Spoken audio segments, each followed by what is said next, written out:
সূর্যের প্রখর তাপে নাভিশ্বাস উঠছে ৮ থেকে ৮০ সকলের। তাপপ্রবাহের কারণে ইতিমধ্যেই বিভিন্ন সতর্কতা অবলম্বন করতে বলা হয়েছে আবহাওয়া দপ্তরের তরফে। প্রয়োজন ছাড়া রাস্তায় বের হতে নিষেধ করেছেন চিকিৎসকেরা। তবে সাধারণ মানুষ বিভিন্ন ঠান্ডা পানীয় কিংবা ঘরে এসি ফ্যান চালিয়ে গরম থেকে কষ্ট লাঘব করলেও কি করছে অবলা প্রাণীগুলি? মানুষের নগর উন্নয়নে লালসায় মত্ত উন্মাদনায় একের পর এক বৃক্ষ নিধন। এখন যখন প্রকৃতি চোখ রাঙাচ্ছে, শাস্তি দিতে উদ্যত, তখন সেই পাপের বোঝা সামাল দিতে নাজেহাল নিরীহ প্রকৃতির সন্তান পশু পাখিগুলিও। আজ রেহাই পাচ্ছেন না তারাও।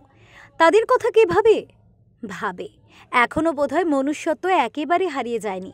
তাই দেখা গেল এক অভিনব উদ্যোগ, পশু পাখিদের বাঁচাতে শান্তিপুরের স্বেচ্ছাসেবী সংগঠনের বিশেষ আয়োজন।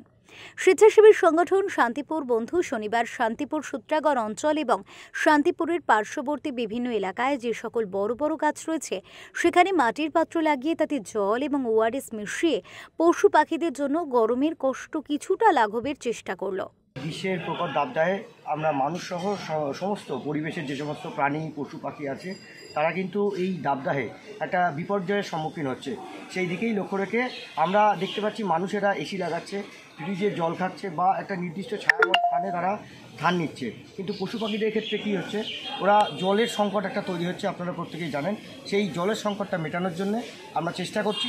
সেই জন্য আমরা শান্তিপুর বন্ধুর পক্ষ থেকে আজকে সকাল থেকে আমরা আমাদের এলাকায় সূত্রাগড় অঞ্চল সহ উত্তিপাড়া ঘাট দিয়ে বিভিন্ন এলাকায় যে সমস্ত বড় বড় গাছগুলো রয়েছে, বট, অশ্বত্থ, বকুল, কৃষ্ণচূড়া, সেই সব গাছগুলিতে আমরা একটি করে মাটির হাঁড়ি আমরা রাখছি এবং তাতে জল এবং চেষ্টা করছি ওআরএসের কিছুটা পাউডার এর মধ্যে দিয়ে দেওয়া, যাতে করে যে সমস্ত পাখিরা গাছে এসে আশ্রয় নেয়, বাসা বাঁধে, তারা যাতে নিশ্চিন্তে একটুখানি পরিশ্রুত পানীয় জল তারা পেতে পারে এবং গরম থেকে তারা রক্ষা পেতে পারে। তাদের এই উদ্যোগকে সাধুবাদ জানিয়েছে আপামর সাধারণ মানুষ।